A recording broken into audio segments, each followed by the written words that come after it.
You're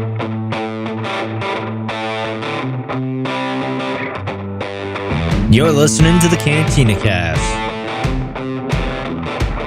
your home for thought-provoking Star Wars talk.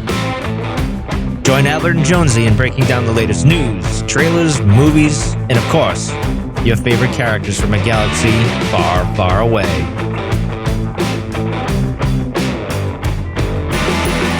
Hello, everyone, and welcome to the Cantina Cast. My name is Albert Padilla, and this is episode 413, Jedi Hunters, the Inquisitors. It's a show that's been long in the works. Actually, it hasn't been long in the works. It was not too long to put the work in. It's just been long in the release. How about that? A number of things have trumped this show, and we just felt like, well, we're getting pretty close to Kenobi. That's the whole point of the show, to kind of talk and revisit the Inquisitors, give you guys some more information, background information, refresh your memories, if you will. And Kenobi's not out, so we made it, and we're excited. This should be a lot of fun to really just kind of sit down and talk about them. And speaking of a lot of fun, I have somebody with us tonight. His name's Jonesy. Jonesy, welcome to the show, sir. How are you doing? I'm doing well. Thank you for having me tonight. I think I have you every night. If this is not every night, but every show night. This got real personal. Oh, well, whoa, hello. Hello, PG. Thank you, Sailor. How's your day going? Crazy? Yeah, it's been a little nuts as usual. There's it's been mostly like personal stuff. I haven't looked much at the news, so I'm looking at the notes here that you threw in here. I'm like, oh, really? That's interesting. Let's talk about that. That's why we have the news. So yeah, it's just been a crazy day. So and then plus we're on the cusp of Star Wars Celebration here. We are a week. We are exactly at a week. Yes, we will be coming off of that first day high, enjoying meeting up with listeners and podcasters this time next week. That's right. This is 1 week exactly at this time. We'll be out there with the podcasters, the fellow podcasters, and supporters from different shows. So more on that in a second. Let's why don't we get into let's segue into the news. Yeah, why don't we talk about exciting news that we announced yesterday? So this has been in the works for some time. Like it's nothing that just surprise. We've been trying to work at this, and a credit to Becca, who's really been putting a lot of the effort into it through her contacts. And we'd always envisioned that this show, the podcast show that we were going to do at Celebration this year, would have somebody there as with us as a guest panelist, right? And we kind of wrote the show in such that if we couldn't, then that's fine. We would still do the show as it were. But we were kind of hoping that we could get someone else in there to kind of just change the dynamic of the show. And lo and behold, we got really amazing news yesterday.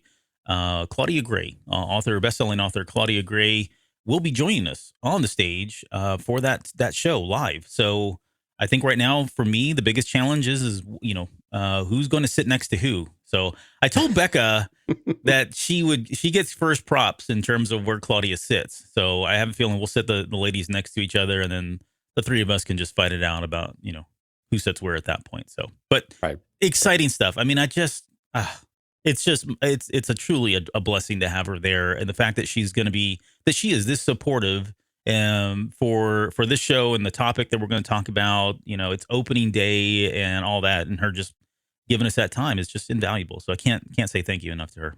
Yeah, it's super exciting, and we almost had one of her counterparts as well, but schedule didn't work out. But man, having her there and be able to get her perspective and for her to judge us harshly about how wrong we are with all of our opinions will be fantastic. But no, it's a huge thanks over to Becca to making this happen and being very persistent with following up and making sure that this opportunity came to light. So this is really, really exciting. This is a pretty big deal. It helps us give us, what it does really. Yeah, let's just be honest, Albert. It gives us a little something to entice people to not go to the Lucasfilm showcase on Thursday morning. Yeah, I mean we're up against a behemoth. I mean we're up against. Yeah. This would be like going up against Rise of Skywalker trailer. Is effectively what we're going up against. Yeah, to compare it to 2019. Right. Yeah, we had the chance to move things around, but schedule just wasn't behaving and cooperating. So we stuck where we're at. But this is really cool. This blows me away. This is pretty neat. Yep. So we've got that going for us. So again, as a reminder, that'll be Thursday, the 26th at 11 a.m. And that's all Pacific local time. Yep, local time. We'll be on stage for about 45 minutes, all in. And there's some setup time in there at the very end of it. But usually, and I can't promise anything, and we don't know what her schedule is going to be like, but I know for a fact in at least in 2019, when some of these folks are coming off, there's we're in that 15 minutes of dead time. There's people coming up to the stage and we're saying hi and shaking hands, taking pictures, and Claudia's going to be there. So unless she's got to scoot off to something immediately, hopefully she'll stick around for a few minutes. She may be around and she does autographs. Well, I don't want to promise anything. No, I'm not promising anything. As I was very clear, can't promise anything, but I've seen what she was doing in 2019 and some of the other authors as well. After the Del Rey publishing one, they all stuck around and they signed everything for as long as they could before they had to rush off. So yeah, I just don't know if they were doing any actual signings this time around. What's really cool though is that there is nothing after us for hours. Yeah, for the podcast stage. So the opportunity is there if her schedule permits, which is pretty neat. So that is kind of a nice consolation with the scheduling. Yep. So that's kind of cool. But speaking of more celebration news, we want to make sure that people sign up for our meetup on Friday night at 7:00 over at Unsung Brewing on the 27th. So a week from tomorrow, as we're recording this. And again, you can go find that over at cantinacast.com/events. And actually, that's where you can find the information about Claudia Gray as well. Cantinacast.com/news. I posted an article over there that'll help kind of funnel people any kind of updates we get to of any of this stuff. So. And I even got it tied to all the social media finally. So awesome. We're almost like a real show again. Well, it only took 11 years, but we got there. Hey, better late than never. We're going to close this thing up in about a month. So let's, now that we've made all this progress. Right. But yeah, so everything, cantinacast.com, you're going to find everything you need to know about what's going on at Celebration, where we'll be, what Albert looks like, which MeUndies he's purchased for the week. No, you won't know that part. Yeah. But we should do that. What is Albert wearing today? We'll do that little segment there. Right. And then so as part of that event, there's the meetup itself, right? That is what's a different link? That's the RSVP link? Oh yeah. So if you're gonna be able to attend, which we've got a handful of folks who are going to meet us over there, cantinacast.com/RSVP. Let us know you're coming. Again, that's really to help us make sure we've got an accurate count. And actually, we probably need to call them and make sure that we're all good to go there since we're about a week out. Yep. So yeah, please do that as soon as you can. If you are going to be able to attend, even if you think you might be able to attend, go ahead and just let us know. There is an option for, hey, I'd love to do it, but I'm still getting things worked out. So, and the first drink is on me. So, oh wow, this is amazing. Yeah, everybody's going to show up. Right, here come the signups. Right, cool. All right, well, how about we get into some actual Star Wars related news of things going on, but it's still celebration oriented. Okay, how about that? All right. We got a theme. Okay, we have to take a minute to gawk at some of the exclusives that were announced today. If it wasn't breaking your bank to get to Celebration, they're going to finish you off when you're there. In style. Yeah, they are going to, they are. Yeah. So I had to just pull up the website because this is just too cool to not talk about. And we're gonna this came out on the This Week in Star Wars show, and there's a couple in here that I'm going to do. I mean, if you're an old school guy like Albert or Gal, R2D2 Tamagotchi. Yeah, Tamagotchi. I know Dragon of the Abyss is probably looking at this like, oh my gosh, yes. They got a really super fancy watch, but this is what all of the hullaboo is going to be about. And I posted this on social media the day too. So Del Rey is releasing an exclusive limited edition High Republic signed box set of Light of the Jedi, Rising Storm, Fallen Star. And they've got these exclusive hardbound covers. They've got Aurebesh along the spine for the titles of the books. You got the Nihil logo on one, the Republic and the Jedi. It is just astounding, the beauty of these books. Now, what's less astounding is the $250 price tag, but don't worry, Albert. It's a collector's item instantly. Well, and they even come with like a little box you can keep them in too. I saw that. Stay together. Look, so there are some other. Yeah, there's some other. There are a few other pictures out there online you can get, but pretty cool. Pretty cool. Only available at the official Celebration store in person. This will not be sold online, and that's kind of a theme for all this stuff. So they've also got an exclusive cover for Stories of Jedi and Sith. Oh, interesting. It's Kenobi rather than Vader. Right. Yep. We've got some more shirts here, some whatever that is. What is that? Notepad? Stationery? Yeah, a Grogu notepad. Kind of cool. A collectible Grand Inquisitor rank pen. $60. It's not too bad. All sorts of pop stuff, man. But you got to go. The Funko booth, I believe, is one of these things you got to go and sign up for to get into to do all that. But there's all sorts of Funko. And then Gentle Giant had. Oh, that's awesome looking. Some stuff out there too. This, though. Oh, wow. Kotobukiya, white Boba Fett, $100 for artifacts. Pretty awesome. Yeah. I like that a lot. A $2,500 Darth Vader porcelain figure. Oh, and he's all in patent leather. Wow. Yeah, that's top of everyone's list. Some pop vinyl pins. Okay. Of R2s or R2 units. Yeah. And then Loungefly with, of course, some all sorts of gear. I think cute backpacks. Yeah. Yeah, Loungefly is another one of those. I think you have to have a reservation to get into. So you have to do that on the app, which is available now. The app is available. Goodness, they're still coming. And then here's right up your alley. The Apple Watch bands by Moby Fox. And they're going to have multiple covers. We're seeing the Vader one here, which has flames and everything. It's really super cool. Wow. But they're also going to have other ones there. These are about $40 each. And so we got some good old socks here from our old buddy Max Rebo. Mm-hmm. That's right. And then check these out. Ooh. Rock Love. Now, you say that. Don't get too excited. Why? But yes, these are Kyber crystal necklaces. $150 each. But they're going to have one for Kenobi, one for Mace Windu, one for Anakin, and one for Yoda. But they are really cool. So think about the the Kyber crystal that's hanging around a chain or around looks like a leather. It's similar to the one that Luke was wearing in The Last Jedi, which I don't want to spoil anything. May be coming back to a story near you very soon. Right. It's probably just lingering in the shadow, I would assume. Oh, it could be. I don't know what it would be, but yeah, maybe there's something there. And then, of course, we got exclusive celebration pin, which I showed the one I had from the last week. So that's cool. It's got Cad Bane from the Mandalorian series, Cad Bane. Oh my gosh, some other jewelry. Keeps going on and on. Dude, this is a long list. I mean, this is just today's Thomas Kincaid, art collection, $830 and up. Yeah. I mean, Thomas Kincaid's a legend, of course. Regal Robot, it's got all sorts of stuff they're doing, including an actual realistic I don't know, what would you call this for Droop or for I almost said Droopy McCool, for Max Rebo. Like McCool. His legs, instead of making it look like arms, they're actually legs, so it's more anatomically correct in some kind of way, I guess. I think this was the concept art, wasn't it, originally? That they've just this is the concept maquette, yeah. But yeah, this is the original Max Rebo. He's gross. He just plays on his butthole the whole time. Sorry, I had to say that. That's the list, man. It is long. It is a lot. They are a lot in the dollar department too. But man, it is something.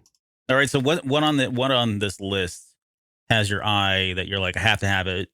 Price is not enough. It's not even a. Oh, the books. I mean, the books I think are a slam dunk. Here, I'll scroll back up. Sorry if this is giving people motion sickness like it is me. I think for anybody who has an Apple Watch, I think these are probably only for Apple Watch. I don't think if you have another smartwatch, these might work. But yeah, I think the smartwatch is going to be something people are going to be all over. You and I did the phone cases when we were there last time, right? Yeah. Nice. I've still got mine actually right here. Yeah, it's held up. I don't have mine anymore. I took it off because I switched phones, but not a bad deal. Well, I did, and I kept it. I had to keep that phone just so I could keep the case, even though I changed phones.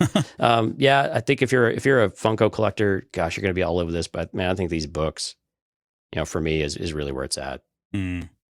Yeah, that's pretty neat. Yeah. I mean, the books this is a Mrs. Master and Apprentice special edition cover all over again, man. That left a bad taste in my mouth. So I'm wondering how they're going to do that this year. And again, this is not at the Del Rey booth. This is in the Celebration store. So a little bit different than how they did Master, because there were people who actually commented about that specifically. Yeah. Because Del Rey was the first one to kind of push this out there, and then it ended up on the Star Wars website. All right. Well, I'm going to, and we're going to be there like 11 a.m., day one, we go on stage. So there goes any chances of us trying to get in there early. Unless, what is the store? Doesn't it open like an hour early or something? But I think it's only to VIP. Yeah, but I would hope that they would limit. I hope they print a bunch, but then I hope they don't just do it all right at one time, right at the start, and then they sell out and you're done. Yeah, they did like not rationalize, but they essentially what they did is over the time. So they rationed it. They rationed it is what I was thinking. They like the Darth Maul jackets. You remember those from 2019? They were like a varsity jacket or whatever it was. Mm-hmm. Those were they only sold so many like per hour. And then they had like there was, I don't want to get into all that, but yeah, I hope they do something like that. I just don't, this is the one thing that I probably definitely want now. And maybe I'll pay somebody to go stand in line for me that, you can get on your app and do it, man. Yeah. It's easy. All right. I can't wait. I mean, this is some and yeah, the Moby face watches is another thing that I'm probably going to have to pick up, especially if they're exclusive or even if they're just out there before anywhere else. I like the way that Darth Vader one looks. I've got a cool, I'm not wearing the band right now, but I've got several Moby face watches or bands from them, which are awesome. I really highly recommend them. But the one I normally wear is this one. It's I'll put it in the camera here. Yeah, the X-Wing one. Yeah, right? the X-Wing. Why is it not focusing? Okay. Oh, there it goes. Oh, it's too close. Yeah, you can see it there, but that's the X-Wing one. It's got some really great attention to detail on this stuff. So, oh man, that's a lot of money. Oh, but yeah, it's rich. And they've got like I think I sent you a message the other day. I was like, just Celebration's going to take every bit of money I have because the T-shirts this year are awesome too. They got an Afra shirt that I want. They've got an Ahsoka shirt. They've got a couple of different Ahsoka shirts. One exclusively for kind of the female fit, but another one that's just really cool. It's kind of a unisex one. And so, but man, all of the shirts this year are pretty awesome, including some throwback, type of ones like a Max Rebo and then a WrestleMania. Yeah. That's the one I want. Yep. I know you're all over that one. Yeah. Okay. So we're running a little long on news here. There are a couple other things though. You can hear my clicks. I apologize about that. But again, Dark Horse is coming back and we've got their first look at what some of the Dark Horse comics are going to look like, including Hyperspace Stories here, which has Anakin, Obi-Wan, and Padme and a scary looking young Wookiee there at the bottom. And so that'll start coming out in August, and then super exciting, as well as some variant covers here. Of course. And these are all ages books, or that one is at least. And then Cavan Scott returns. For those that were familiar with Cavan Scott when they were with IDW, would do Tales from Vader's Castle, Ghosts of Vader's Castle. Those. So starting a new one this year after 3 years of doing the kind of the Vader type of series, and this one's called Tales from the Rancor Pit. And look at this art. Now, this is promotional, so it's not exactly, it might not be final, but still, I'm digging it so far. Yep. You see Jabba in the background. So this is going to be like a Tales of the yeah, it's for Halloween. Hunters kind of thing? Oh, okay, for Halloween. Well, it's going to be like Halloween stuff. Yeah, sorry. Yeah, so that's what the Vader's stuff was before. Yeah. And so this will start coming out in September and October, and pretty excited about that as well. And then finally... Oh my goodness. I've seen some of these and I need to get all of these variants now. And the good news is all of these are really easy to obtain. So of course, June starts Pride Month, right? And Marvel always does a Pride variant across all of their series and most of these are just absolutely beautiful. They're awesome. And so they've got one for bounty hunters here. There's a few, I say there's a few, it's like all of them I want. But this is like my pride and joy right here. The Obi-Wan issue number 2 Pride variant is with Kofan Ferris, and she is just wicked. I mean, she is just wicked. Such a cool character. She's in the Afra series. That's why people may not recognize her, but she's in the Afra series. She is wickedly cool. The Vader one has Sabe, Sashay, and Yane for the Handmaidens, so that's kind of cool. And then for you Vi Marathi fans, oh, that's awesome. She's going to be on the Mandalorian cover for issue 1. Oh, interesting. Yeah, and again, there's not always a rhyme or reason to why they pick a character for these, which is a little bit odd. Yeah. But still, Vi Marathi, it's just cool. I mean, we don't get a lot of her. Of course, the Star Wars flagship. Nope, that's not the one I want, but keep going. Lara and Roby. And then Han Solo and Chewbacca, yes. That's the one I want. Yep, Lula and Zine are on the cover there. And beautiful. I mean, it's just beautiful art. Loving this a lot. That's Javier Garron who's doing that one. And of course, Dr. Afra has she's just kind of front and center on it. Looking amazing as always. Yeah, I like that one too. The last two are my favorite, but Yeah. But I mean, all of them are fantastic. The pride covers are always a lot of fun. Yep. And this year will be no different. So, but yeah, I've already got, the cool thing is I've got all these already pre-ordered because they were, these all released in June. So and you can still go get them. Just go get them at your favorite comic shop, either in person, or of course there's a bunch online. If you need a recommendation, visit us over on cantinacast.com/Discord. And we have an imprint there or you can just ping us and we'll be happy to forward you to some of our favorite online comic shops that we do some of this through. Nicely done. And that is the end of it. That's the end of news. All right. But wait, there's more. We have a new Patreon member. We do. Justin Demetz signed up for our Green Milk special tier. So thank you so much, Justin, for jumping on board and for supporting the show. Hopefully you will enjoy what you have out there and tell your friends. We've just, we just released our, what's it called? Star Wars Cinematic Universe, our first phase, first wave of what we would do there. And that was an exceptional amount of fun. So want to invite people to go out there and check that out. Cantinacast.com/Patreon, Patreon. We'll get you over there. And I'm still working on trying to get a bit of a sampler out there for that too. So hopefully this weekend we'll get that out. Yeah, thank you, Justin, for doing that. And anybody that signs up, of course, you've got all the content that'll be coming out forward from here on out. But you've got a whole back catalog now of stuff that you can go back and listen to as well. And if you need a quick link to Mike Rondo reading Chewie and the Pogs, I have it on demand. Is it really? Everybody? Oh, I have it saved in my favorite. Oh, that's so awesome. I can get right to it because I don't know if you know this, Albert, but it is a Christmas tradition. A winter holiday season tradition, if you will, that we republish this this critical and landmark piece of just artistry, if you ask me. Yeah, this is of Mike reading this. He put sound effects in there. It is actually really, really good. But yeah, it's legendary.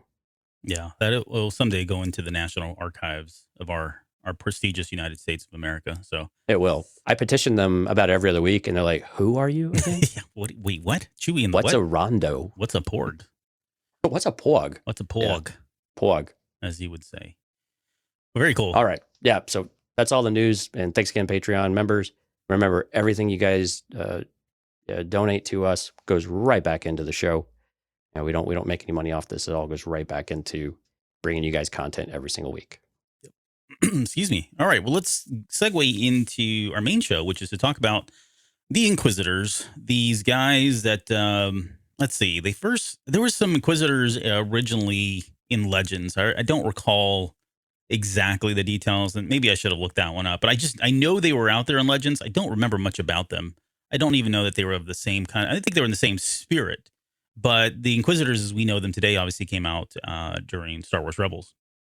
And that was kind of I just want to talk about that because when they were announced or when we first saw them, I don't know, it felt like they were controversial. I mean, there were people that were not happy absolutely that one, suddenly there were all these, red wielding lightsaber people running around that were suddenly force sensitive. And I get it. I mean, it was a little jarring. It was very different. And it certainly didn't align with what we had known coming into, coming off everything that we've gotten from George Lucas. It did feel like this was new. And then, let's just pull the Band-Aid off on the helicopter, lightsabers and the amount of controversy that spun up. But I think in the end, a lot of people are okay with them. I think they've done a really good job of at least rationalizing why somebody like Palpatine and Vader would put together this program to bring these guys in. The origins are very cool. We'll talk about that here in just a bit. But I think for the most part, and I could be looking at this through rose, colored glasses, but I think a lot of people have come around to them, and we're not seeing a lot of negative feedback outside of some of the cosmetic and visual effects that we're seeing from Kenobi and the mismatch or the jarring visuals, if you will, between animated and live television. Beyond that, I don't know that I've heard a lot of negative feedback. So I think they're widely accepted at this point, which is great. Absolutely, and these are really cool characters. And you're right. There was, they're not any more Jedi. Well, there's not any more Sith. Or well, are they Sith? And well, they're not Sith. I mean, but so many questions came out when these were introduced, and unfortunately, you really have to pull information from a variety of sources to really get a good rounded picture of who the Inquisitors are and why they were instrumental to helping pursue. And I think some of it was people were concerned that they were watering down Darth Vader and watering down the Purge and his, his participation in the Purge and personally hunting down, every Jedi and eliminating them, by himself. Right. And I think that was probably the biggest rub for a lot of people was they expected that Vader was the biggest, baddest dude in the galaxy. And he just did it all on his own. Yeah. We know that's not reasonable. Exactly. And but in our headcanon, and I mean, I won't even say it was headcanon. That was pretty much what it was, laid out there as, right? Yeah. No, you're right. I think the way that they've rationalized this is, look, it's a big galaxy. He had a lot of other things that he had to do, a lot of other stuff, a lot of other cleanup work, and he couldn't be everywhere at once, right? There was tons of potential leads that were coming up here and there. And so, yeah, it did make sense. Plus, I mean, you think about it, it's another opportunity for somebody like Palpatine to gain control. I don't know, potentially, maybe there's somebody there that he could be eyeballing as a replacement for Vader at some point, right? So that's almost like a talent pool that they were curating. And so all that certainly makes sense these days. And really to kind of get back to their origins, visually, and I want to correct what I said earlier. Visually, the Star Wars Rebel series was the first time we ever saw them. Right. The first mention of this program, or what was soon to become the Inquisitors, was first dropped in season 2, episode 3. There's an episode called Children of the Force. And Palpatine makes a comment in there. I went and watched it, wrote it down, but he says, excuse me. He said, "I foresee an army of Force-talented spies in my service, trained in the dark side to peer into every corner of the galaxy afar, and my enemies would be helpless against such vision." And in that episode, that is the episode that kind of starts a lot of this. It starts this whole program or initiative to find and seek out these small children that the Jedi had already identified as being Force sensitive. They were scattered throughout the galaxy. We know now from a couple of different sources, really, but this, in fact, as more recently as Jedi Fallen Order, that there was this master list of these children, and Palpatine wanted to get his hands on that list. One, for a couple different reasons, and this was all essentially, it was called Project Harvester, is really what this was. But what they were trying to do is go out and find these kids, and then to what end we don't really exactly know.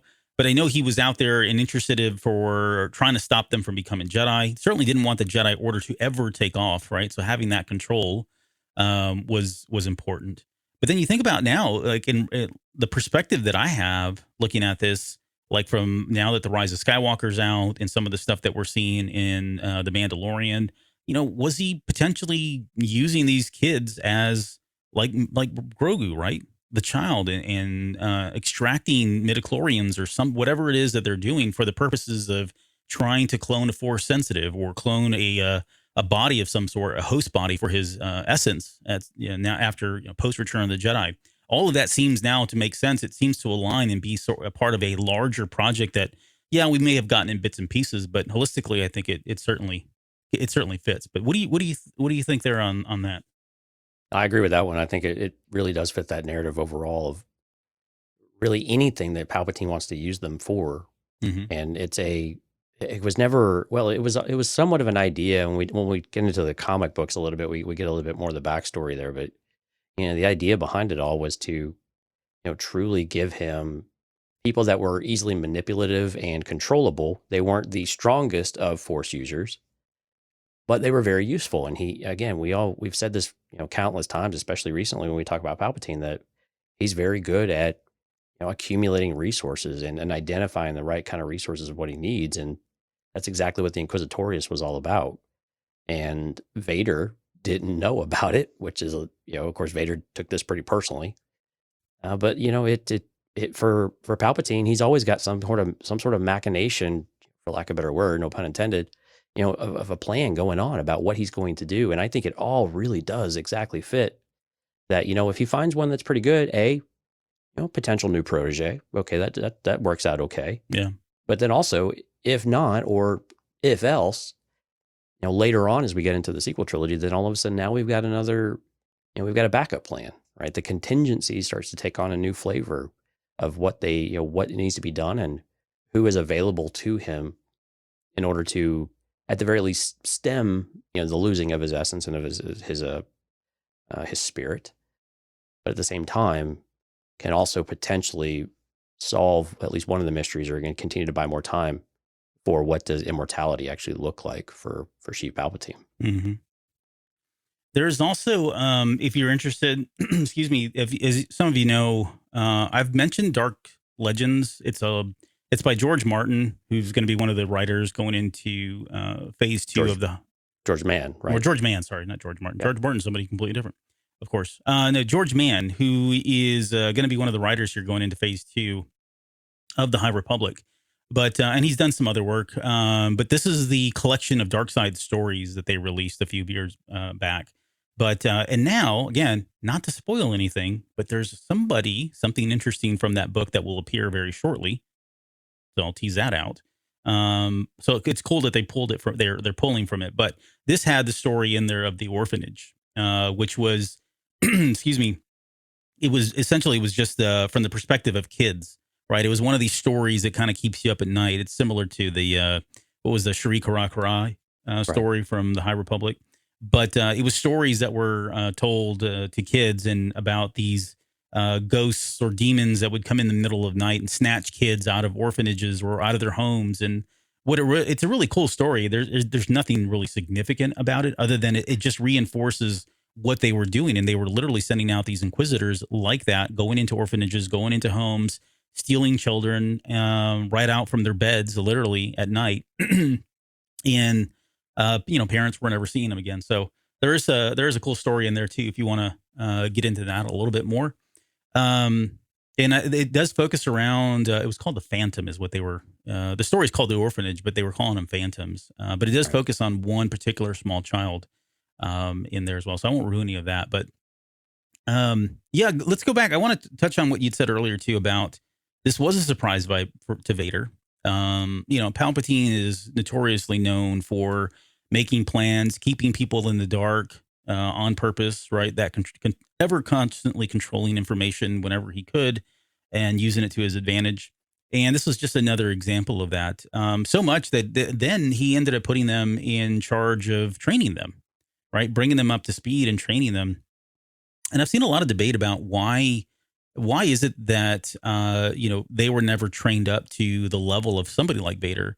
I think they're pretty well trained. I think that's been explored more than maybe initially. I mean, when Rebels came out, they definitely could hold their own. I don't know that anybody would watch that season or those 2 seasons that they were in and think that they were as adept as somebody like Darth Vader. But, I mean, they did take on Kanan. They did take on Ahsoka. They lost, of course. I mean, they're probably outmatched with Ahsoka. Kanan was probably an even match battle. I think he went pretty toe-to-toe with them for a while there.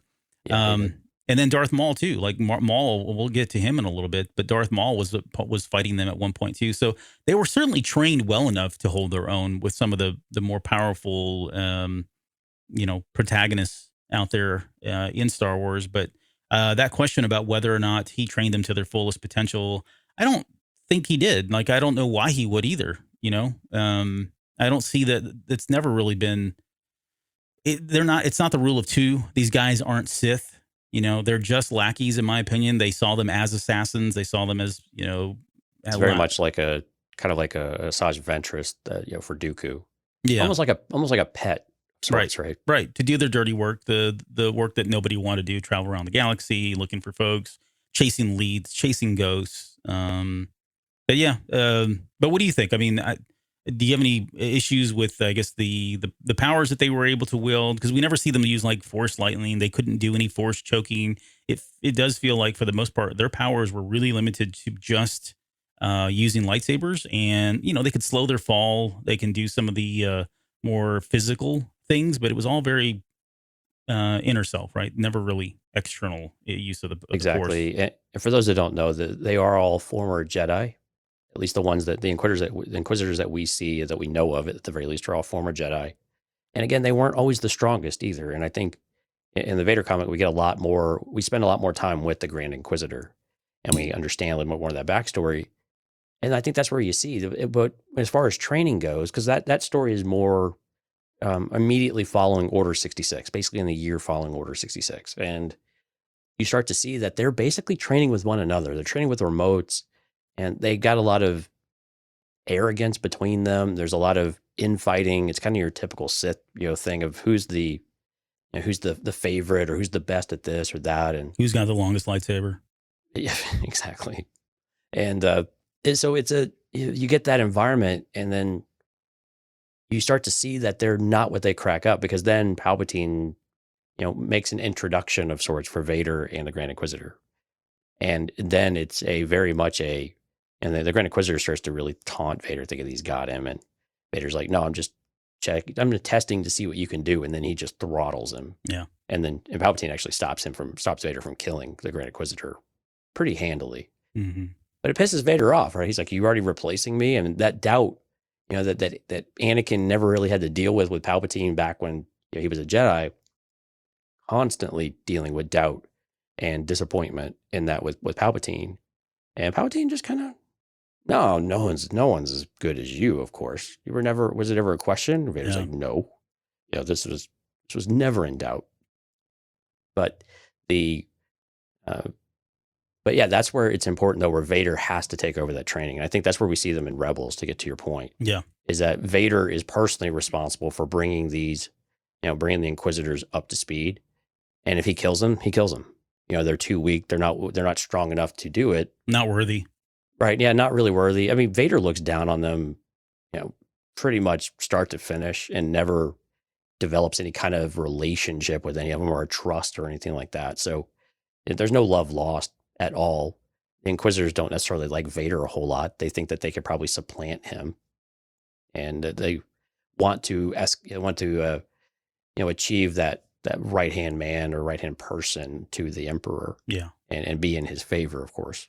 The Grand Inquisitor is not the end all be all. He's just kind of he's just the ringleader of sorts, and they do seem to listen to him reasonably well.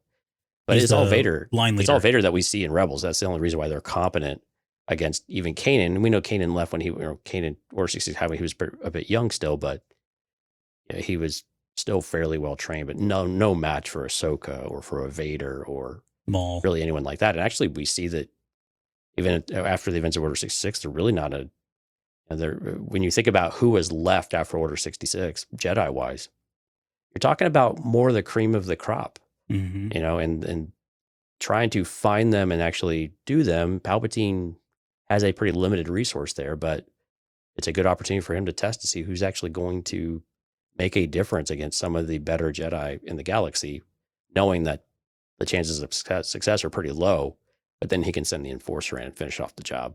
Yeah, they and yeah, that's a good point, because they wouldn't go. I mean, they weren't going out and doing these solo kind of missions. I mean, they were traveling in packs of 2, 3, sometimes even more on these missions, because knowing they were going to be going up against potentially the best of the best, the smartest, the more witty Jedi, they were able to get out, stay hidden, stay secret. On top of that, going in and infiltrating small villages, planets, whatever, in search of these children. People weren't just willingly giving up their kids, right? And so they were going to meet some resistance of some sort. So, they definitely were not a one-man army. They had to travel kind of in packs, and that kind of maybe spoke to some of the limitations that they had around their training. Specifically, or I thought was another interesting aspect about them was Vader's training in itself. Prior to him coming in, because they were all of the Jedi mind, if you will, right? They were all former Jedi at some point. And they probably, we can maybe get into if we want to, they had varying degrees of like what they did. Some were Jedi, well, I don't know that. Yeah, no, one was like a guardian, right? That's the Inquisitors. Others were like Padawans. Some may have been knights at some point. I don't think we've had an example of a master who became an Inquisitor. And we'll get into how they went about recruiting these folks as well, because that's probably another layer to pull back. But to go back to what I was saying is, because they were coming from Jedi backgrounds, their initial fighting styles were very defensive, right? They were all about, to some extent, it's an extension of, ask questions first before you shoot. And so when Vader came in and saw that, it's one of the first things he cleaned up. Is like, no, you guys have to be way more offensive about the way you attack. This is more of the dark side. Tap into the dark side. Tap into that aggression, feeding off of that. And so he immediately changed their style. But going back to what you said too, and I found this like fascinating as well as disturbing.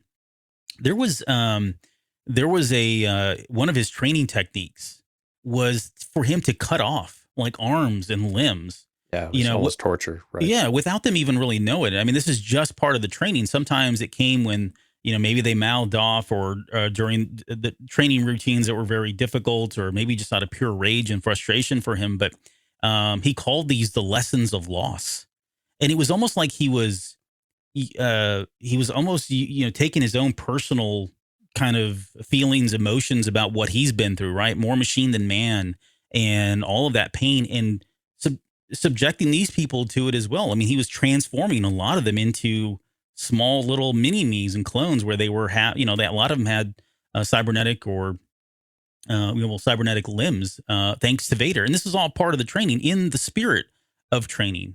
But for him to suddenly for him to do all of that was pretty kind of crazy. I mean, it's almost, again, very disturbing but fascinating at the same time. And they stuck around. They still continued to serve him and serve the Emperor. But what are your thoughts on that before we get into the why? Because I think what I'm pulling at here is the why. Why stay in this role of training to be this? Like, what were they getting out of this, and how did they get there in the first place? We'll get to that in a second. But what do you think about externalizing that loss that Vader felt onto his own people that he was training? I think it was an important lesson, actually, if for what he wanted to achieve, for what Vader wanted to achieve, and I think to drive home the point, like you said, of breaking the Jedi-ness out of them, which was really the issue, is that you were still thinking way too much like a Jedi, and that makes you weak. Mm-hmm. And what can make you strong, what will fuel your hate, and this is where the loss comes in, right? Hate me. You can hate me because I took something from you, and now you're going to. And we've learned this in Brotherhood. The psychological aspect that Anakin is getting used to with a mechanical arm. And having that type of mentality and that struggle, and having to embrace that kind of what's the word, that challenge, mm-hmm. is essential for a Sith wannabe, or a Sith in general, in order to tap into that. And they were, and like you said, quite frankly, none of the Inquisitors, maybe barring a couple, are really anything to write home about. No. They're all a bit of a disappointment, or they're all very young in their training. They didn't get very far. They're not the cream of the crop. They're not they're not the upper echelon. And what it's really funny, the Grand Inquisitor is just continually put down by Jocasta Nu in one of the story arcs in the library, because he's really a bookworm, apparently. Yeah, well, I want to touch on that. We'll get to that one. Yeah, I thought that was actually a hilarious one. But when we kind of go through them, yeah. Yeah, and it really ties into the whole children aspect thing too. That was a really good storyline. Mm-hmm. But I mean, yeah, but it's essential.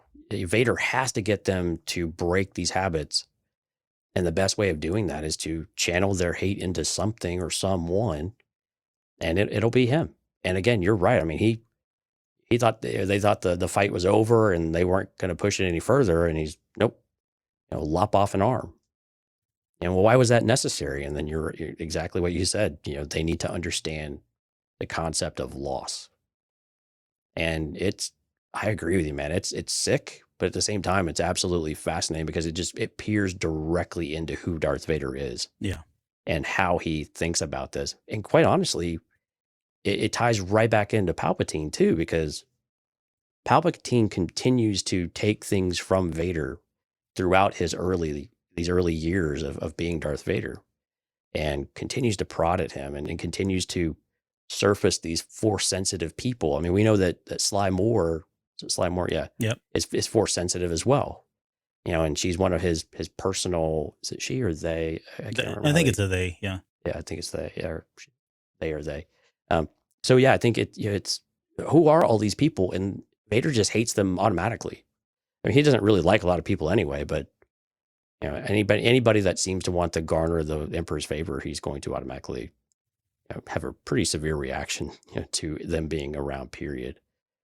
But still, he had to Palpatine knew these guys were weak, and he knew that Vader was the only one who could actually bring them into shape and actually make them into something better, and he did, and they did. And I think the proof was in both the comic as well as what we see in Rebels.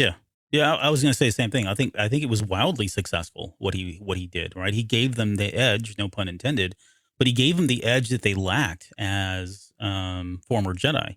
They didn't have anything like that. I mean, they may have had the grief of personal endeavors or whatever, maybe Order 66. I don't know, but now this is a new level of dimension. It was a gateway for them to tap into some of the extra oomph that they would get from joining, tapping into the dark side in that way, right? Right. So that's all fascinating. So let's talk now about I don't know if I want to call it indoctrination of these folks. It was more of a draft. I don't know how this went about. I mean, we don't have a lot of good details into how they went out and got them, but we know why. With somebody like the Grand Inquisitor, as we mentioned, that was a temple guard. They've now gone back to say that during the episode, I forget the name of it, the episode where Ahsoka Tano is on trial. And she's brought in before all of the Jedi, and I think Sidious or Palpatine, as Palpatine is there. They're one of the temple guards that we see who has a mask on, and he's got the standard temple guard garb, if you know what I'm talking about. But that's supposed to be him, I think, off to her right or left, or depending on your point of view.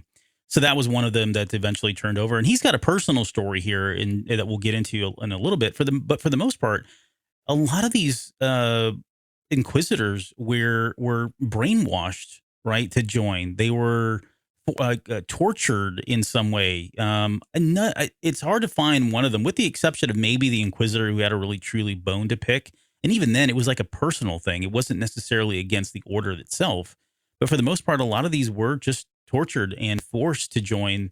And you got to question their allegiance. And I think we saw that. There were bits and pieces like... what was it there was, I think it was in the comic book. There was one of the brothers and one of the sisters. Didn't they kidnap the baby or something like that? And there was a story to it, but they were really wanting to escape, yeah, and be together. And there was a child that was part of the story there, but I think that's what ratted them out. Right. But there was empathy between them. There was exactly. Yeah, and Vader caught wind of that pretty quick, and his justice was swift. Yeah. I mean, I think she died at least. I think they both died. Oh yeah, they did. No, he killed both of them. Yeah, I remember. I'm visualizing the panel where that's actually why they're on Nur, is after all of that, because they went and created such a mess in Coruscant. Yeah. Palpatine's like, you got to get the hell out. Like, you can't mess up my capital. I'm trying to clean the streets up here, like Boba Fett. Whatever. That's not what he was doing. Right. But no, that's why they ended up on Nur. He's like, all right, you guys need your own base. Yeah. There's too much drama. Go somewhere else, like in the middle of, I don't know, an ocean, and they had killed a senator that was important to Palpatine, that was empathetic to Palpatine's perspective on things, mm-hmm. and he had been working him, and so that's Palpatine experienced that loss, and so Vader had to be adjusted there. Yeah, but so yeah, how they went out and got these guys to join. Again, it's pretty much against their will, and through the use of torturing and brainwashing, they were able to get them on board. I want to say, was it the second sister?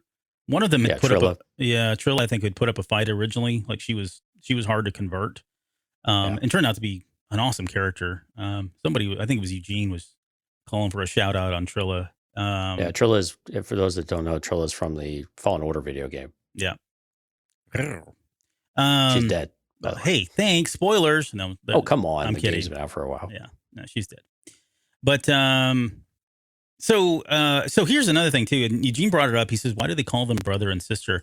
Which I have to say, like, is an interesting name. Of all things that you would expect the dark side to call one another, right? I mean, we even maybe in the times of like the old Republic, where you had the Brotherhood, and there was a sense of community, a sense of family, almost. There was a bloodline there that existed as well with the Sith itself, the bloodlines of the Sith, and that all makes sense. But when you fast forward to where we are now, in this time era, it's an interesting choice of words, especially coming from somebody like a Palpatine or a Darth Vader, at that no longer Anakin Skywalker, to call them brothers and sisters, like as they were some kind of family. And if I mean, you could look at it from the angle of they were a family of sorts, but I mean, wow. I mean, could you be more, dysfunctional and be at more odds with one another? I mean, not to say that those aren't families in reality, but that's a far cry from what we would consider, somebody to be our brother or sister. But any thoughts as to why they would have gone out and choose? I don't remember if this ever has come up, like if they've ever explained the use of it. I like the names. Yeah, and that they number them too, right? Yeah. And I think this actually goes back to, I was actually thinking about Pong Krell of all people, right? Because in Clone Wars, Pong Krell, of course, wants to defect and show his value to Dooku. And he is adamant about calling the clone troopers by their number. Yeah. And I think this is very much that dark side way of doing things of you put a number and a very generic label to someone rather than admit that they have a name and that they have a person. And it's psychological warfare on that person too, right? It's that effect of repressing and oppressing them to the point where that's all there. And I think this is that indoctrination or that brainwashing you were talking about is all part of that. And so, yeah, they're all part of this family, this group. But rather than just call them 1, 2, 3, 4, 5, they got a little bit, at least designate their gender, I suppose. But I think it's very much just to keep them in line and say, look, you're not an individual anymore.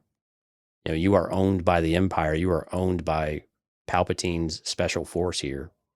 And know your number, know your role, and be happy that you're here, because otherwise we'll end you. Mm-hmm.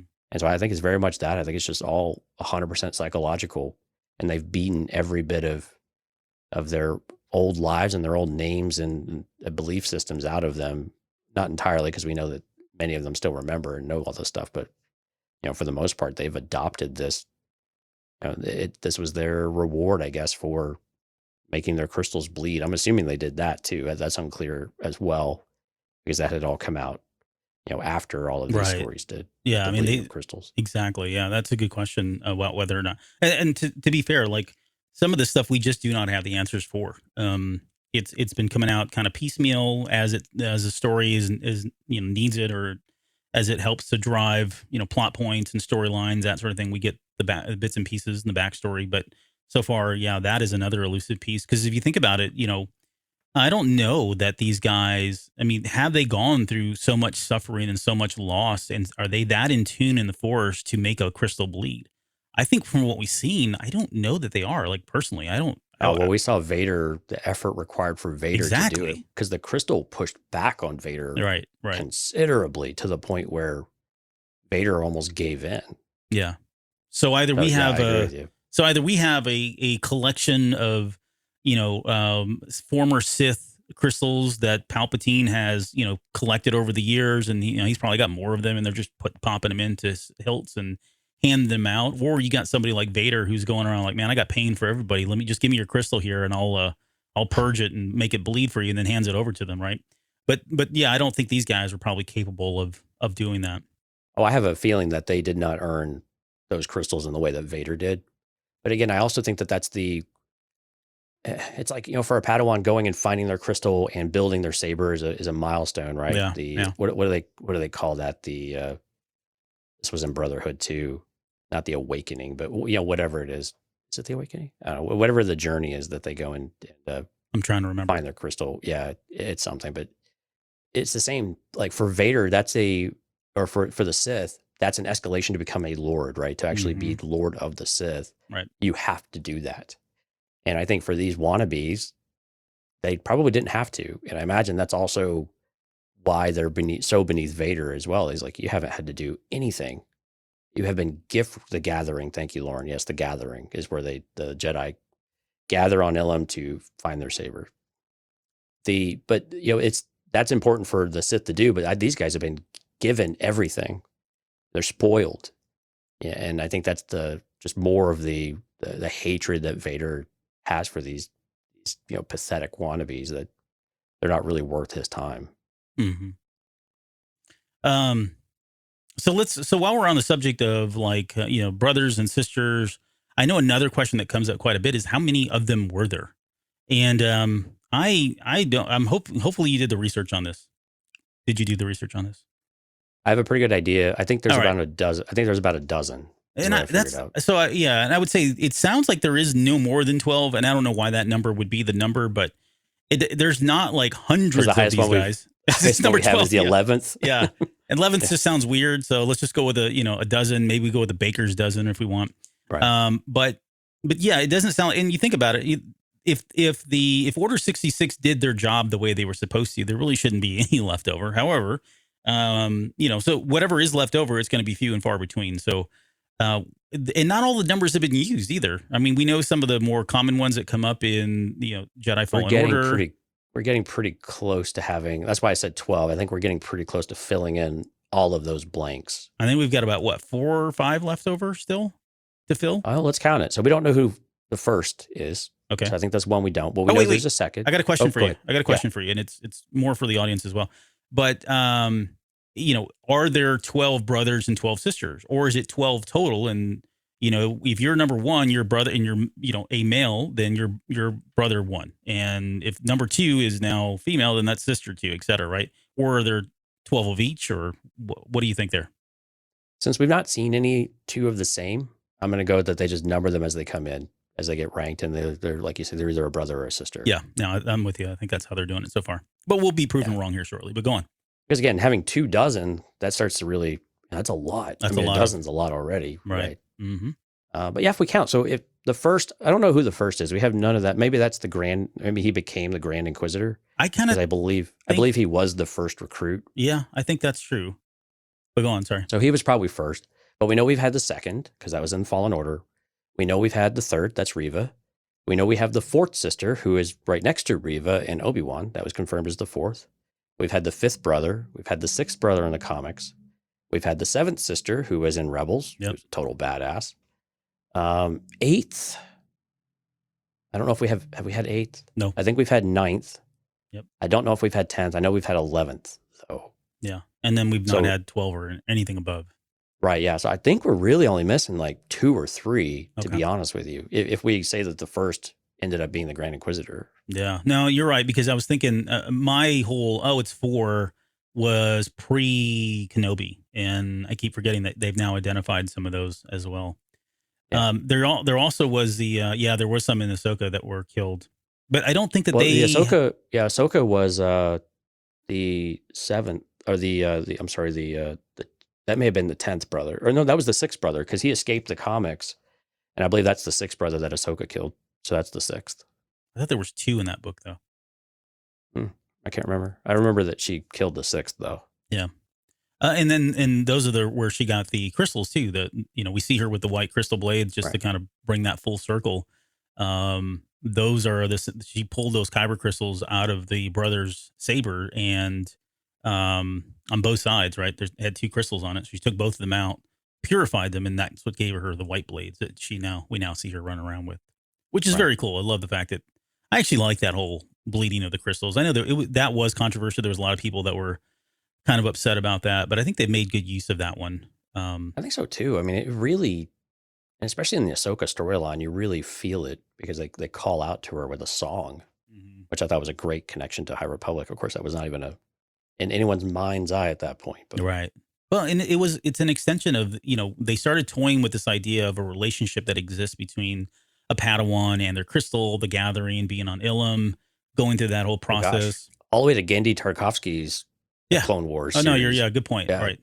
But that was the first example of it. It was great. But I feel like that is an extension of it, right? If there is a connection there, then at some form, in some level, they are sentient in some way, all right? And as such, do they, could they have possible feelings or memories, or can they feel pain? And that's where this kind of spun off from. So I think it's a cool aspect and a cool dynamic. But I do understand how people are like, well, that's not how it was in Legends. And yeah, well, a lot of that has changed for sure. Makes you really question the gigantic Kyber crystals used for like the Death Star and stuff. That makes you really think about the massive crystal that they had that in Rebels, in Rebels, that Ezra and all them were aware of and trying to destroy. Okay, so let's talk about. I wanted to talk about. We've teased up the Grand Inquisitor and his story. His really, like earlier I mentioned, he had a bone to pick with one particular person. And the way the story goes, and you keep me honest here, the way the story goes is that as he was still a Jedi, on the light side, Order 66.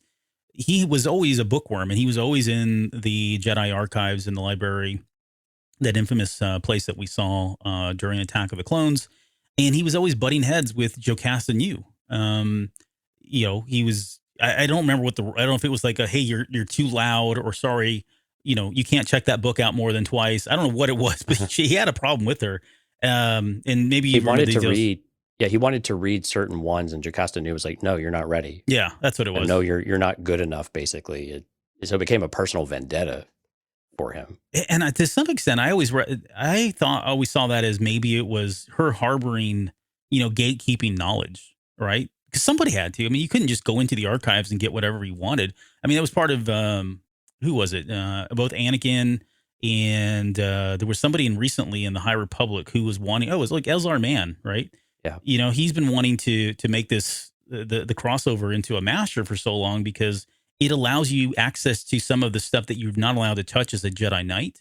And when you reach that level, that people don't get in your crap about how you're going about and using the Force. Right. Yeah. As long as you're not, doing something nefarious and tapping in the dark side. I mean, it's kind of whatever you want to do. And so to some extent, I always felt like she was kind of gatekeeping that knowledge. And he took that personally of like, well, I'm fully capable. I should be able to have access to it. And we know that she said otherwise. We know that Jocasta Nu is pretty arrogant at times. No. I know, right? I'm kidding. I don't see it either. She was a little. If it's not in the archives, it doesn't exist. Exactly. She was. Just don't exist. I love that line. So great. There, since it's already been out for a number of years, and I didn't get a chance to go back and read the story, but do you remember when they did finally find her? After Attack of the Clone, after Order 66, and oh yeah. Yeah, what was that an Inquisitor or was that Vader? I forget now. Or was it found her? Yeah. Well, she actually had to go into the archives. So for just a really quick backstory. So Jocasta Nu had a holocron with names. So this kind of goes back to the list of names. Mm-hmm. And she had a secret place that she was storing knowledge that was going to basically become the new Jedi Academy. This was going to be the new archives and the new library, and she had someone that was helping her as well, and I can't remember his name, but for some reason she had to go back to the archives on Coruscant, and that's where she bumped into the Grand Inquisitor. That's right, because he was in there just feet up on the desk, making comments about her, and it pissed her off, and she couldn't resist because she saw him, and it made her mad that he was there because he does not belong here. Yeah. And she didn't quite know who he was, I think, at the time. But, when she got what she needed and she was leaving, but she couldn't help herself. She's like, this guy is desecrating, this holy place of knowledge. And so she had to go down there and teach him a bit of a lesson. And she did. She handled him quite well. But then, of course, Vader shows up. Yeah. So what stuck out, thank you for that, by the way. What stood out to me, though, is this is where we get the Jedi lightsaber empowered or Jedi crystal powered yes. Blaster gun.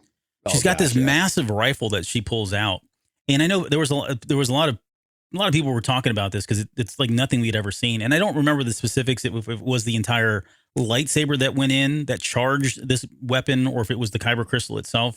But essentially, you put the whole hilt just like the vectors, yeah, like the vectors that they use in the Old Republic or the High Republic.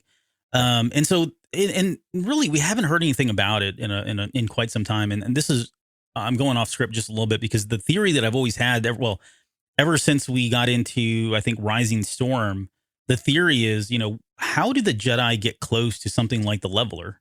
They can't, right? I mean, as soon as they get within proximity, they're screwed. All their senses go away, whatever, and they're relying on people. And I thought, I wonder if they're going to tie this back as that weapon is something that was a construct or as a result of the Leveler.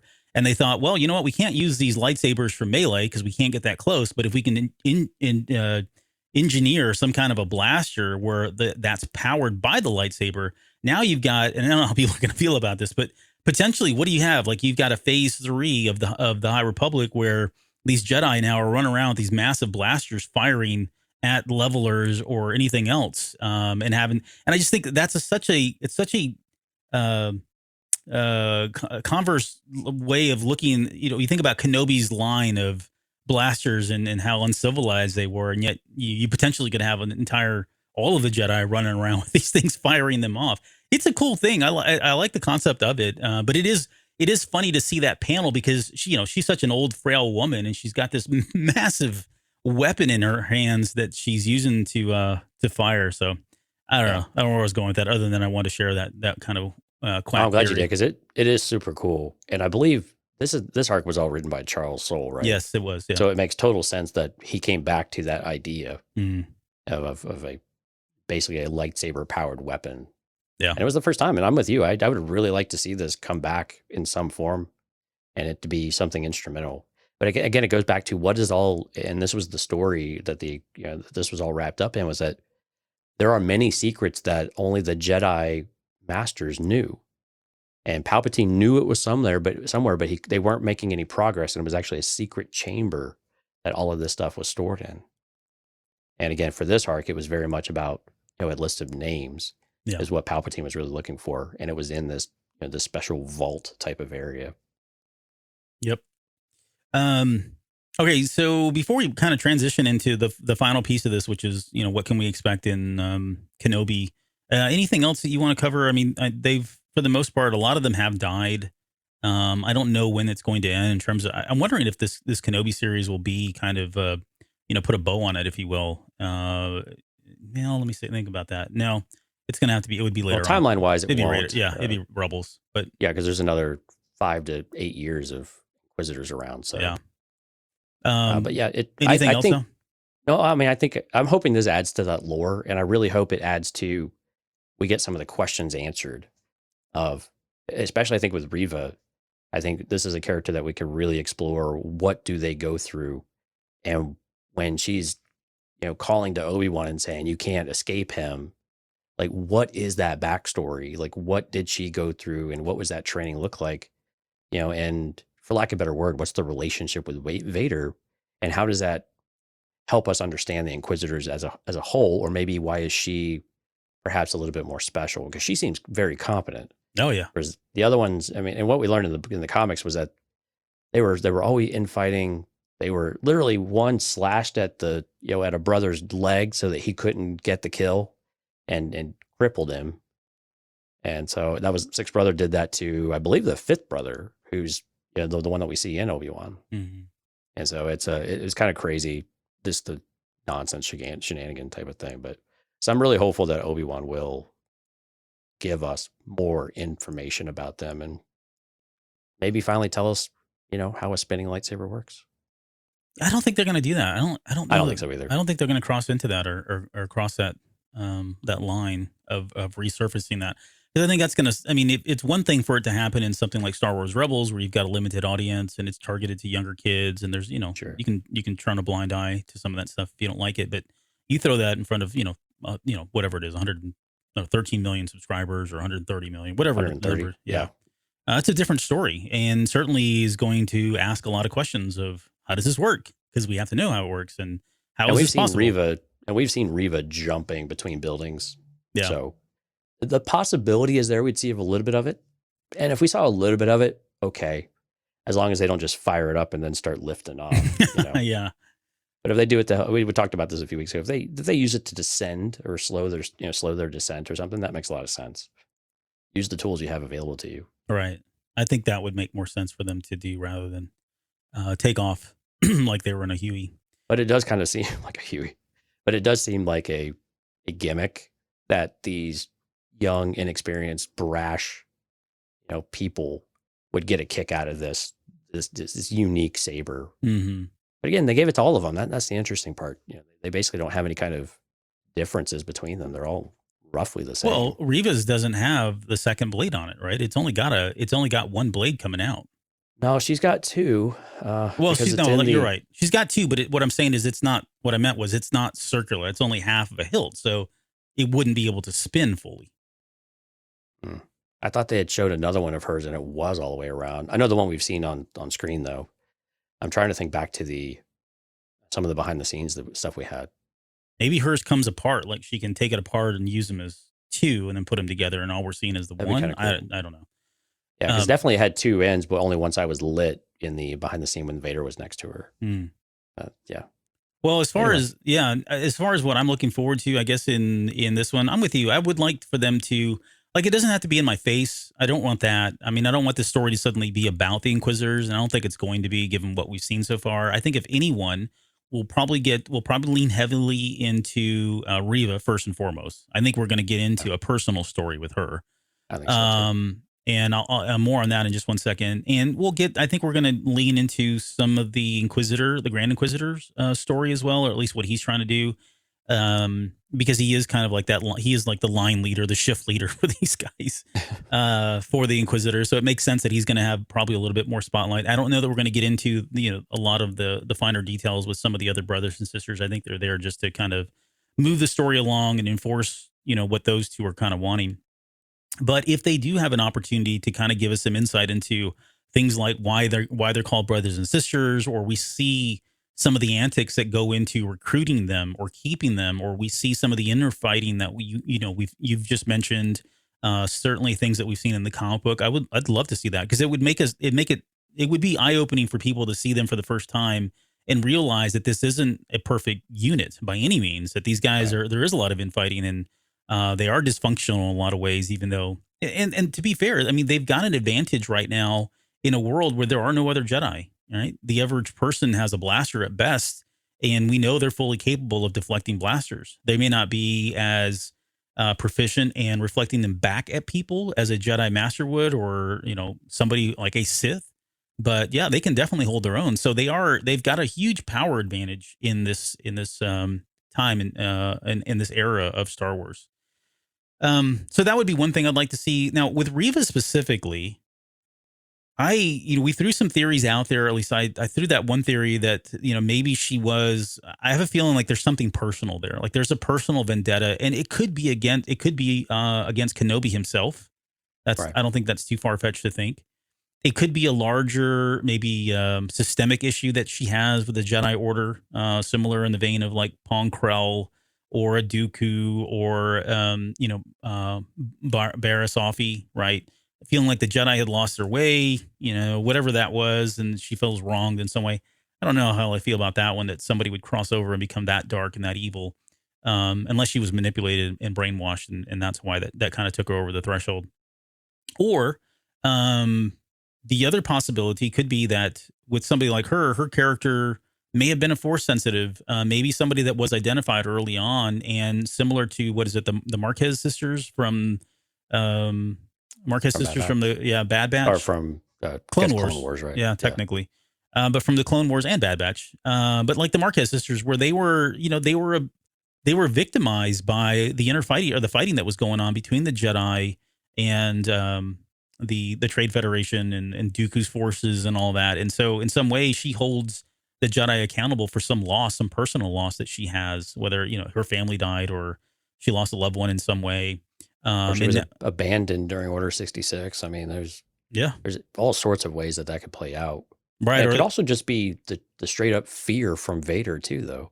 That could be driving. I'm sure they all feel that, but yeah, you're right. Right. Yeah. I mean, and it would explain some of the, it would put a little more context around some of what we've seen already. Mm-hmm. But again, yeah, what was that?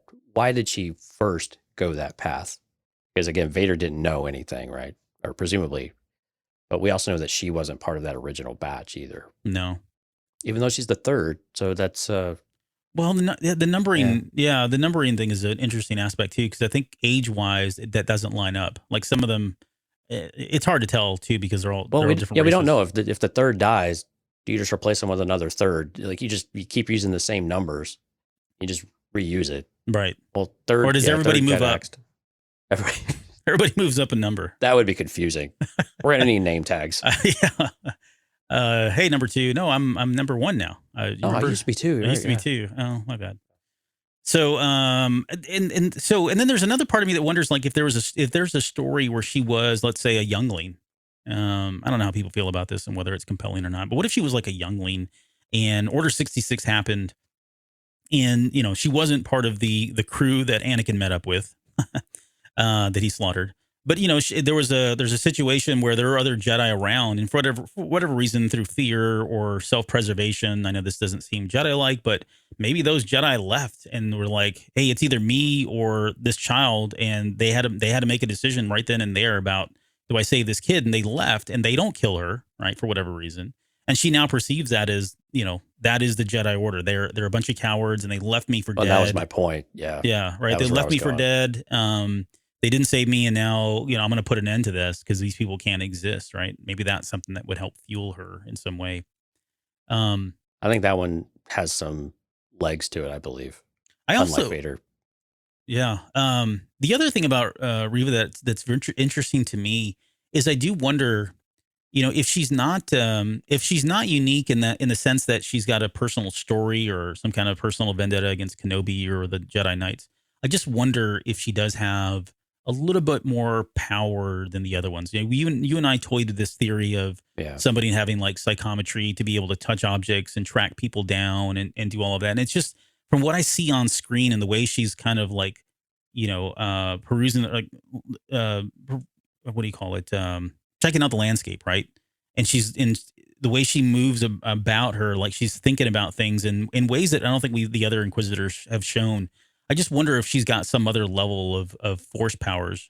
There's that one scene where her hands are kind of going up against the writing that's on that one wall. And I assume that's her. Again, we're making a lot of assumptions here. But if that's her using that ability of some special force ability, and that's why, maybe she's seen more favorably in the eyes of somebody like a Vader. She's much more valuable to him than just your average, all the other run of the mill brothers and sisters. And maybe that's why she has a personal relationship with him, or at least an amicable relationship. And that's why she's championing, hey, you're not going to get away from him. He will find you, Kenobi, right? Because she does feel like she's a little rah for Vader more than the other ones. The other ones feel like they're just enslaved and, put there against her will. But she almost feels like she's consciously there with her own will, right? So why would that happen? But I don't know, thoughts on any of that? Right. I mean, and it's important to remember, though, that their job is to serve Vader. That's what the Emperor has told them that they are there for. You are to serve him, and he is my voice, he being Vader. And so I think when I think about that, that's the angle I think you have to keep in mind. None of them think that they're really going to overthrow Vader, even though they kind of have delusions of grandeur. Yeah, right. But I think with her, I like the idea, though, that there is more to her, that they're, the Grand Inquisitor too, right? There's a more ability with her, more promise, more just something that there's there. And Vader does value that, right? He does value those that are strong, that can help him pursue his goals. Yep. Especially later on, we see that a lot more as he starts to go towards Luke Skywalker. Mm-hmm. But I like the idea, though, of her being abandoned, and that's why she's turned. She has a reason to turn her back on the Jedi, rather than having to be forced into this line of service. Yeah. Now, I still want her to have suffered and go through some of that stuff, right? I think that's important as an Inquisitor. It seems like they need to go through that. But for someone to have a jump start on that, Vader would probably understand and have some level of appreciation for her. He's not going to give her any quarter if she screws up. And I have a feeling I know how this is all going to end for her. But I like the idea, though, that she kind of went willingly into this life. Yeah. Kind of like the Grand Inquisitor has a similar story, yes, though, right? It's like that. He didn't have to try real hard to be pissed off at the Jedi in order to go down this path. So I think you and I are both in agreement that she will likely not make it out of this series. However, I would say that having now seen they're on this press tour and they're going around and speaking and talking about their parts, Moses Ingram as a person, as an actress, I really like her a lot. And now I'm starting to get like, man, do I really want her to leave? Like, if this Right. turns out to be a character that's got so much depth and she brings a lot to the character, and I think we're kind of seeing that, at least. It's early. It's hard to tell because we've only seen trailers, but from what we've seen, it does feel like that is a possibility. Now I'm starting to wonder, well, do we want her to leave? Right? Would that change the story? And it's hard to speculate on it. I think in my heart of hearts, I think she wouldn't make it out, and I think that probably feels appropriate. But I don't know. It'd be kind of cool to see if she did live on. and what that storyline. I think it's going to be all that's going to be, at least for me personally, is going to be predicated upon what her backstory is, right, and how much invested I am in that as to whether or not I want to see her continue. But she would be a fun character, an evil character, an antagonist to love, you know. Absolutely. And I think when we talk about who's going to be in the series and for how long, I think Grand Inquisitor first episode, maybe first two, maybe he shows up again as a cameo type of thing later on. I think we both are kind of in agreement that Vader probably shows up more second half of the series. Yeah. But I think Reva is in every single episode. I think she makes it all the way start to finish. And she is the Inquisitor of note in this series. And she's going to be where the focus is. And to be able to do all the things that we've talked about and that you laid out for us before, I think she's got to have that screen time and that the ability to do it. Yeah. And I'm with you. Moses Ingram's got the chops. I mean, she's got the chops. She's something else. I mean, she's an exceptionally good actress, but also she's just, I mean, her presence on screen is just, man, it's just enrapturing with what you see and just the little we've seen. You know, it's difficult to get excited about characters with so little time with them, but with her, you could just tell there's just got to be something more to it all. Yeah, the potential. And you just want to know, and she's the person to bring this to life. Yeah.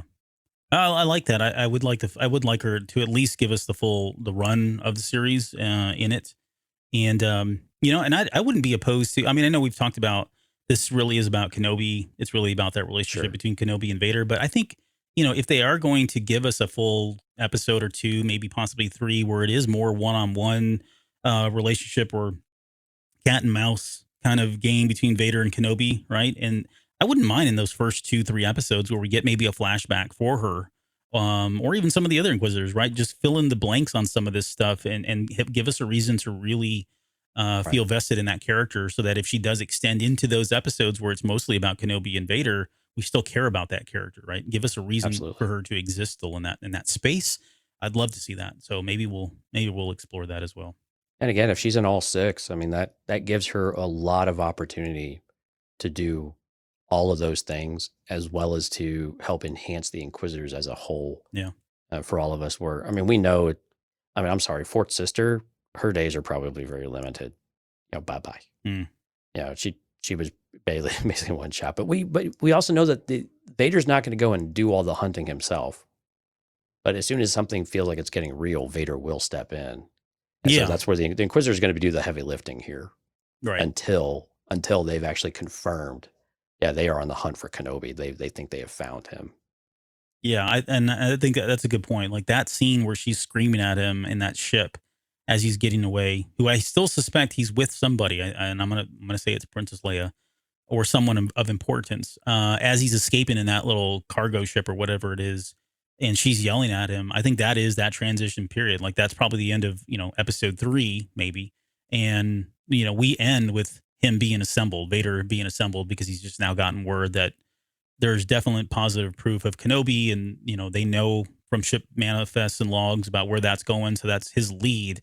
But I think we're going to get a Vader stalking him at that point and him being on the run, which is exciting, man. That's actually really cool to think about. Really is. And I have a feeling they're going to have more than one confrontation. I think they're going to set us up for some kind of a light run-in with each other, 3rd episode-ish, 4th episode, and then something's going to either bring them together or something is going to I think he's going to force Kenobi to engage him in some way. And I have a feeling Kenobi's going in with the intent of putting him down for once and for all and forever and ending this, right? Even though he's probably going through suffering and grief and all that for what happened on Mustafar. But I because again, and not to make it all about Kenobi and Vader, but I mean, they've definitely confirmed that at this point, Obi-Wan believes that Anakin is dead. Yeah. And he does not know that Vader survived as Anakin in this kind of way. Right. So, and Vader's name may not be widely known across the galaxy. It's more Palpatine's enforcer, I think, is how he's been portrayed, almost this mythical figure. That just kind of, you were saying, the shadow in the night type of creature. Mm-hmm. And if you recall back some of the material we've had for years now, that type of thing for Vader was, Emperor Palpatine has a dog who is vicious, Yeah. But no one really knows a lot about him because no one really survives. Exactly. So it's all rumors and that kind of thing. But anyway, I didn't mean to interrupt, but yeah. No. It's fine. It reminds me of like Kaiser Soche from The Usual Suspects kind of thing. Yep. We didn't even talk about the Shadow, which is Darth Maul's name he was out there trying to kill the Inquisitors, and we're probably over on time, but yeah, there's a whole nother thread of stories that happens with Darth Maul where he's tracking these folks down, trying to kill them because, for obvious reasons, whether he hates that Palpatine at this point, he hates what the Empire trying to hurt become. Palpatine, by dwindling his, But the cool thing about it is that these Inquisitors are actually fearful of the Shadow. And I don't think they explored it too much, but it was worth noting. And sorry, I just saw my show notes and slapping myself for that one. But what's interesting about the Shadow is that's what the Knights of Ren call the Force as well, the dark side. Yeah, the dark side itself. Yeah, which is a whole nother angle. That's another show. Yeah, we probably could do Knights of Ren now. Like, there's probably enough there for us to actually do We're getting there. I think by the end of Crimson Reign, which is only another month or so here, I think Knights of Ren we're going to have a lot more to say about. Yeah, we'll have to think about revisiting that at some point. Okay, any final thoughts? I think that's where we're going to kind of leave it there. Hopefully that was enough to kind of get you caught up, entice you for what potentially we could see in a week from now? Less than a week from now, we'll get our first episode. Week, actually. Yeah, pretty exciting. By the time this comes out to the broad public, it will be right at a week. Yep. No, I hope that people appreciate this. I hope people at least I know it's difficult to consume all the content that's out there, especially over the number of years.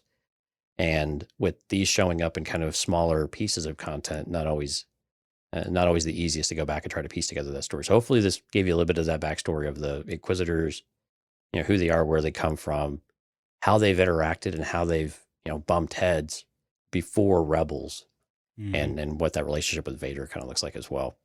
And then, definitely speculating on what we're going to see of them in Kenobi and how big of a role are they going to play. All right. Why don't you do shout outs? I'm going to flash some of I forgot to throw up the hellos. So while you're doing that, I'll just kind of throw them up here. Sure. Yeah. Jonathan, Steph, Ken, Lauren, Caleb showed up. Man, thanks for coming out. Twan, Kathy, Dale, Robin, Eugene, Qui-Gon J, and Richard. Thank you guys so much, guys and gals. Thank you everyone for showing up and participating in the chat. We actually had quite a few people on the stream tonight and a great chat going on as well. So again, if you are listening to this, we invite you to come out Tuesdays and Thursdays, usually, if everything goes to spec. And we're over on YouTube, Facebook, all the live streams there. But if you want to keep track of us, the easiest way is to check our social medias. Everything is at the Cantina Cast. But also, hit the like button and hit that subscribe button on the YouTube feed, and sign up for the notifications. And again, we're just Cantina Cast there as well. So check us out. We are close to 1,000 subscribers, which is pretty exciting. So if we can get that going, maybe we'll figure out something to do for 1,000 subscriber special or something. Yeah, which is interesting because we use this as a way to record the shows, not necessarily produce shows in YouTube. But that's cool. I mean, that's awesome. I'm glad that many people have subscribed to it. Maybe if we get to 1,000, we'll start putting together some kind of a YouTube show about that. You mean like a live stream twice a week? No, I meant like actually, yeah. Well, besides that, I mean, I thought a lot about that earlier today already. So. Yeah, we'll see. Okay, I think that's it. Let's see, what do we got coming up here? Next Tuesday will be our next show. I think we're going to do a final hype show coming up on Celebration. Wow, that's going to be like the night before I fly out. So we're going to have to. It's going to be. We have to figure that one out. We might want to bump that to a Monday or something if we could. Because we got early flights on Wednesday morning. Yeah, I'm getting at the crack ass of dawn. Excuse my language. To take off Wednesday morning. But yeah, we'll next week at some point we will do a final hype show and release that before day one of Star Wars Celebration. Kind of give you our thoughts on what we're looking forward to seeing. Get everybody caught up on what we know we're going to see. Talk about some of the things that have piqued our interest, and it'd be fun to kind of share our own personal experiences. I thought from 2019, because I know we came back from that celebration and it was just a whirlwind of news and information, and I don't know that we really got a chance to do a lot of that, but it would be fun to kind of just talk about, what did we like about 2019 and, whether or not we think we're going to see that. We'll certainly be hyping up the show with Claudia Gray. So as a reminder, we'll have Claudia Gray with us live on the podcast stage Thursday. May 26th. Maybe we'll give you just a slight preview of what we're doing there with her. Oh, that'd be a good idea. Yeah, we can kind of talk about the show. Hopefully, I'll have my show notes put together now that she's decided to join us, and I've had to redo a couple things. But Mark. No, Mark sent me his. Oh, so okay. We're good. Today he sent it. So thank you, Mark, for doing that. That's behind the scenes stuff there. Yeah. And then beyond that, that takes us right into Celebration. So we are going to play it by ear. I don't know how feasible it is for us to get some of this stuff out. I mean, I'm kind of thinking in my head, we'll probably at least do one or two check-ins with you guys, record some stuff. We may do like we did last year, where we do or the last Celebration, we recorded some shows there in on the Celebration floor at some point. We had a quiet room last time, so that made it nice and convenient, but we can pick a lobby space and go do something like that. But yeah, I would expect us to, I don't know how we're going to tackle the Obi-Wan Kenobi breakdowns. I mean, that's crazy just to think we're going to have to do that while we're there. But I think we are. We're going to have to. So yeah, we might not be able to turn that out until Saturday night, though, unfortunately. But we'll have to see. Yeah. We have a really busy first couple of days we're there. We're pretty much start to finish every day. It depends on how much Jonesy decides to consume. No, I'm kidding. Oh, why is it always me? Well, between both of us, you're the one that drinks. That's all I'm saying. I'm not implying anything. I don't really. No, I can't really. I don't really drink a whole lot. Either. I know you don't really drink a whole lot either at all. I was just I was teasing you. I know. I think last time we were in pretty early. And then everybody else went out and did stuff though. So but we know we got events both Thursday and Friday night. Yep. I know there's a lot of stuff going on Saturday night too, but we may have to. It might be a work night for us.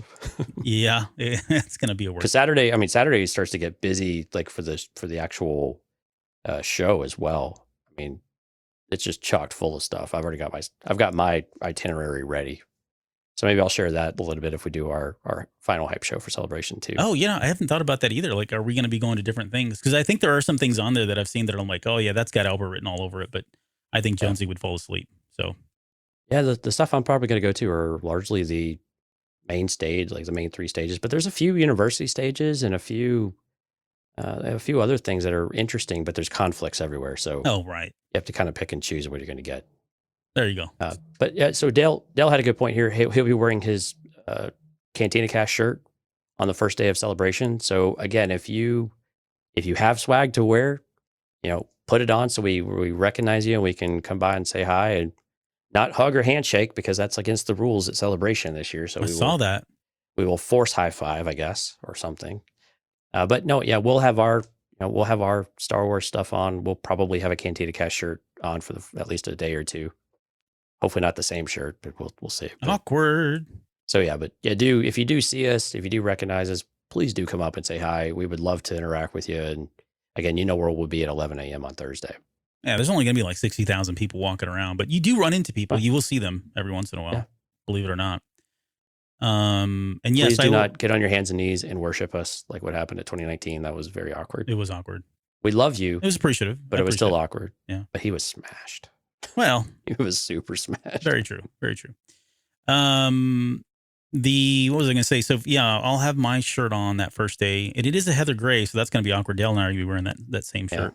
I'll have the 10-year shirt. I'll also have the Celebration shirt. I've got like 5 or 6 different Cantina Cast shirts. So I got my black chrysanthemum shirt ready. It's like pressed. I do. I got mine too. I'm wearing that one pressed and ready. I was thinking about wearing that on the stage, honestly, because we're going to have Cantina Cast stuff everywhere else. So, but the other thing, and by the way, so we're not really kind of announcing this so much, but if you can make it out to Celebration for the show, we got all kinds of goodies. I know we've talked about this. We've got all kinds of stuff to hand out, whether it's pins, lanyards. We've got some patches.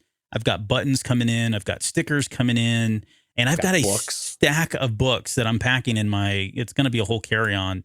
But I've got a ton of books that I just need to offload because these are the ARCs that we get, the advanced reader copies, and I end up buying the ones anyways, or I get the signed versions of them. So they were taking up space, and I literally have a whole stack of them from everything from the High Republic to Thrawn books and anything else. So I don't know. We'll figure out a methodology in which we'll distribute those, but you guys are free to take those. Like, get them off my hands. I don't want to bring those back with me on the plane because I got too many other things to bring back. I have a couple young reader ones too for Mandalorian that we have to get the season 1 and I believe season 2 also. And so we'll give those away too. So if you've got a young one that would like to read Mandalorian, we have that for you too. Yep. So, I don't know. There's no reason why you shouldn't come out and see us now. We got There's Claudia all Gray. the more reasons to come out. Yeah. We'll get cookies. Figure out we got to how do we sneak cookies in? We'll have those as well. Yeah, man, yeah. Punch and pie. All right, this has been the longest outro ever. Anything else before we get out of here? Oh goodness, no. Let's do it. Okay, punch it. Hey, bye. Sorry. Wait, Tuesday. I've got the updated credits. They're done, but I wasn't going to use them on this episode. I will use them on Tuesday night's episode. So look forward to that. I don't know. Well, and again, Justin, thank you for subscribing. I'm assuming you are not in the credits here. Nope. We'll get that. You're not in there. That's why we're not rolling them tonight. But he just signed up yesterday, so I think we have a limited grace here. Okay, that's good. Anyway, all right, for real this time. All right, bye.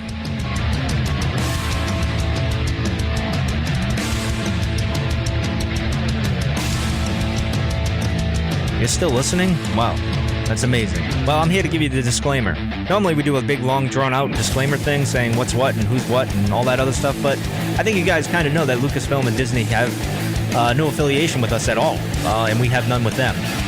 We talk about Star Wars, which is their property and all that other good, fun stuff, but I think you can tell which is our stuff and which is their stuff. If you can't, well, then send a lawyer to send an email to me, and I'll be glad to chat with them. Other than that, you know what's what, so that's your disclaimer.